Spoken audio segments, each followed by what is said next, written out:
Job, chapter 1. There was a man in the land of Uz whose name was Job. That man was blameless and upright, and one who feared God, and turned away from evil. There were born to him 7 sons and 3 daughters. His possessions also were 7,000 sheep, 3,000 camels, 500 yoke of oxen, 500 female donkeys, and a very great household, so that this man was the greatest of all the children of the East. His sons went and held a feast in the house of each one on his birthday, and they sent and called for their 3 sisters to eat and drink with them. It was so, when the days of their feasting had run their course, that Job sent and sanctified them, and rose up early in the morning, and offered burnt offerings according to the number of them all. For Job said, "It may be that my sons have sinned, and renounced God in their hearts." Job did so continually.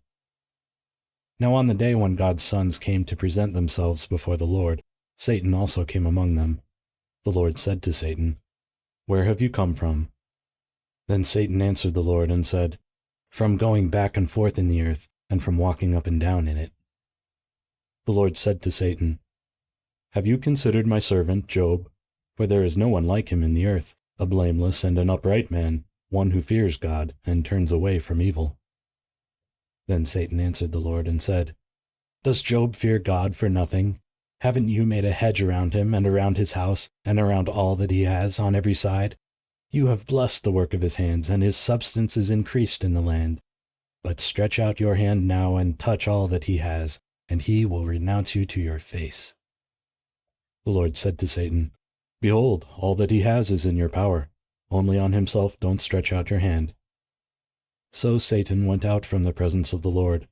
It fell on a day when his sons and daughters were eating and drinking wine in their oldest brother's house, that a messenger came to Job and said, "The oxen were plowing and the donkeys feeding beside them, and the Sabeans attacked and took them away. Yes, they have killed the servants with the edge of the sword, and I alone have escaped to tell you." While he was still speaking, another also came and said, "The fire of God has fallen from the sky, and has burned up the sheep and the servants and consumed them, and I alone have escaped to tell you." While he was still speaking, another also came and said, "The Chaldeans made 3 bands and swept down on the camels and have taken them away, yes, and killed the servants with the edge of the sword, and I alone have escaped to tell you." While he was still speaking, there came also another and said, "Your sons and your daughters were eating and drinking wine in their oldest brother's house, and behold, there came a great wind from the wilderness, and struck the 4 corners of the house, and it fell on the young men, and they are dead. I alone have escaped to tell you." Then Job arose and tore his robe and shaved his head and fell down on the ground and worshipped. He said, "Naked I came out of my mother's womb, and naked will I return there. The Lord gave, and the Lord has taken away. Blessed be the Lord's name." In all this Job didn't sin nor charge God with wrongdoing.